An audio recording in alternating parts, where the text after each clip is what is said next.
Note, this video is specifically talking about the first game in the Metal Gear Solid series on the PS1. I haven't spent enough time with the other games in the series beyond 4 to give an accurate analysis on any of them. Here I was being told Metal Gear Solid is an epic film spanning hours upon hours of cutscene that have no real hold on the meaning of the game, only to be hit like a car with the immaculate realization that Revolver Ocelot has tied an important member of the government to a bomb, and the cutscene beforehand just informed the entire story and the gameplay that precedes it. Metal Gear Solid is not a game trying to be a film. When you see director Hideo Kojima displayed proudly among the rest of the team at the first of the game as if it was an achievement to behold, that is not a downplay of what the gaming medium has to offer. Preferably, it's excelling the gaming medium to make film diegetic within the gameplay. The two blend together by way of intimate detail on both fronts, or both of them connect well. Unlike most games at the time, Metal Gear Solid allows the character to, say, sneak into a bathroom and kill a guard and have that same guard react to what you just did, or in a cutscene have a boss breaking the fourth wall by reading your memory card. Everything in this game, cutscene or not, was placed with care and reason, whether it be something as simple as the guards placed in a matter of difficulty in the form of a puzzle, or as something as complex and confidential as Snake being able to smoke cigarettes because he likes it while those same cigarettes slowly kill him in the game. They also prove useful as a means of getting past invisible lasers that call the enemies. It's this attention to detail that gives much of Metal Gear Solid a personality, the memorable character's unique gameplay style, and a dense world where things that happen in reality do but applied to a fictional and idealized space. I'll never forget the moment in Metal Gear Solid 4 when a character explains how to make a perfect sunny side up eggs, and how that seemingly insignificant scene brought an even greater depth to his character, and such the moments that pervade the interactive segments. With all this in mind, I don't think it was just the way of things for Kojima-san to implement heavy film elements in the game, but rather those film elements enhance the overall experience in that acute sense of detail. Every time you call someone via radio and partake in sometimes giant conversations, there's always a meaning applicable to the gameplay itself. Again, take for example Snake being threatened by his smoking addiction. In a conversation fitting to the advisor character speaking in it, she mentions this and it reigns true for Snake. It feels natural for her character, and well, her job in the team requires wariness of situations like this. And that cutscene is not just used as a tone piece for her character, but a very real thing in the game. Things that you talk about and hear matter in terms of how you interact with this virtual world and the outcomes that are presented. Likewise, any data or conversations had with a boss like Revolver Ocelot usually has an effect on the gameplay environment in an interactive sense. I bring all this up because I rag on modern gaming constantly for the cutscenes feeling useless. Games like Battlefield feel separate from the cutscenes being given. We're not interacting with a film world in the way Kojima envisioned for MGS. The world doesn't have depth or realism. It's not interesting or fun to play in terms of story. It just wants to look the prettiest it possibly can to push numbers. The interactivity and watching become two different things, and thus I can skip all the cutscenes to get to my shooting segments. Nothing is lost, so why even include them in the budget? Gamers want a film experience to feel like a game is art, whatever the hell that means. Art does not need to prove itself. Video games have been art since Pong. This is the only medium wherein creative storytelling can be told through the interactivity of a player. Animation, music, film, writing, etc., they're all coalescing to make a product we can interact with. Ideas should be expressed exclusive to the medium and within the medium. If I wanted a film, I might as well watch a film, and likely most movies are going to be better than what video games like Call of Duty have to serve anyway. Choosing to be more like one element of a medium you work in just for the sake of getting a wider audience does not make you more of an artist, it makes you more of a court jester. It shows you have no respect for the medium you claim to work in and would rather strive to be something that this medium simply is not. In doing so, you're disgracing everything that makes interactivity great, you're misunderstanding the appeal of gaming. Metal Gear Solid perfectly takes a film influence while applying that to an interactive medium by way of making everything diegetic and important to the gameplay. It also helps that both the story and gameplay are masterfully crafted, but that's an entirely different video. Stories are fun, and games are fun. When I listen to a well-written monologue in Metal Gear Solid and have elements of it come up in the gameplay, I'm playing a video game. An exceptional one. Well guys, that'll do it for today. If you want to keep me afloat, head over to my Patreon. You can give whatever amount you want per month, per week, however much you want. You can also check out my vlogging channel where I just did a 30-minute vlog about my tastes in gaming. I also have a Let's Play channel where I frequently play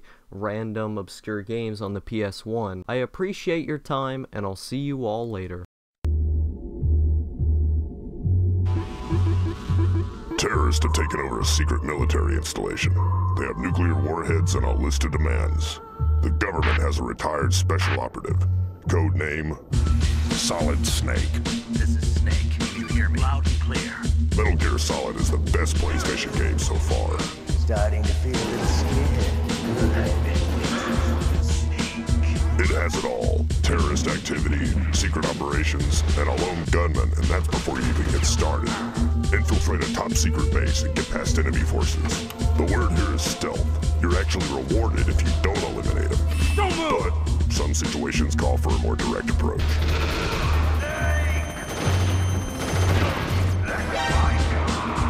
It's a one-man mission, but you're not totally alone. Konami gives Metal Gear Solid 5 out of 5. Lives up to the hype. Happy sniping.